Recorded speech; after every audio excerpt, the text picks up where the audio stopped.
how to update Windows on your PC or laptop. So hello guys, welcome back to my YouTube channel. So if you also want to download or update your Windows on your PC or laptop, so here's what you can do. So first thing first, just head over to your search bar and simply search in for settings just like this.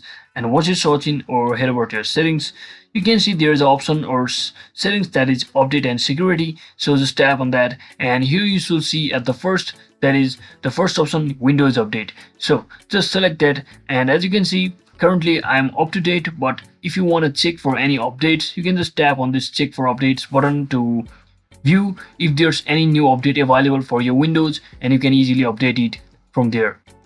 And similarly, you can also view your update history as well as your change your active hours, so that you can continue or inform your Windows when to update. And you can also choose this advanced option to enable these options over here, which will proceed based on your Windows update.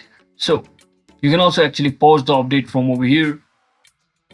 That is it for today guys. Thanks for watching. Don't forget to like and subscribe to the channel. See you on the next one.